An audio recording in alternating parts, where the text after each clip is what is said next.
Hey everyone, in this video, I'm going to show you how to connect API keys in Google Antigravity step by step.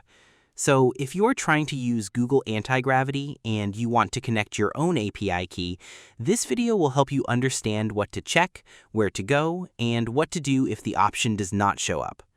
Before we start, just know that an API key is like a private password for a tool or service.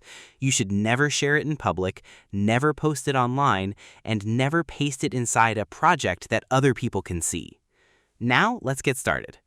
Step 1. Open Google Antigravity. First, open Google Antigravity on your computer. Once it opens, wait for the main screen to load fully. Do not click too fast because sometimes the app needs a few seconds before all the buttons and menus appear. After it loads, you should see your workspace, your files, and the main area where you can start using the assistant. If this is your first time opening it, you may need to sign in with your Google account first. Go ahead and sign in, then wait until Google Antigravity finishes setting up your account. Step 2. Open the Settings menu. Next, you need to open the Settings area. Look around the side menu or the top menu and search for something like Settings, Account, or Preferences. In most apps like this, Settings is usually shown with a small gear icon, so if you see a gear icon, click on that. Once you are inside the Settings page, take your time and look through the options slowly.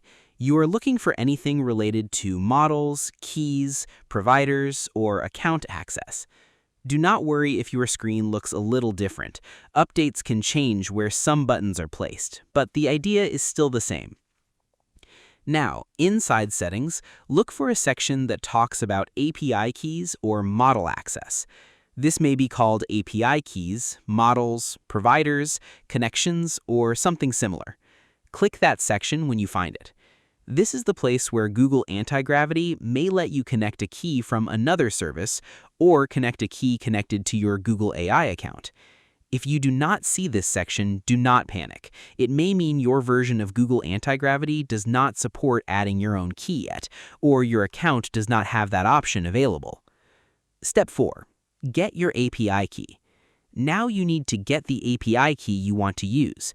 For example, if you are using a Google Gemini key, go to the place where your Google AI keys are managed. Create a new key if you do not already have one. After the key is created, copy it carefully. Do not show this key on screen if you are recording. If you are making a video, blur the key or cover it before posting the video. This key is private. If someone else gets it, they may be able to use your account or spend your credits. Now go back to Google Antigravity. In the API key section, find the empty box where you can paste your API key. Click inside that box and paste your API key. Make sure there are no extra spaces before or after the key. Sometimes if you copy and paste too fast, you may accidentally copy an extra space, and that can make the key fail. After you paste it, look for a button like Save, Connect, Add Key, or Confirm.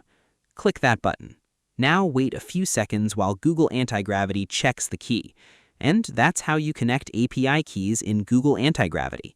Start by opening Settings, find the API key or model section, paste your key, save it, and then test it with a simple request. Also, remember to keep your key private and never show it online. I hope this helps you out, and I see you in the next one.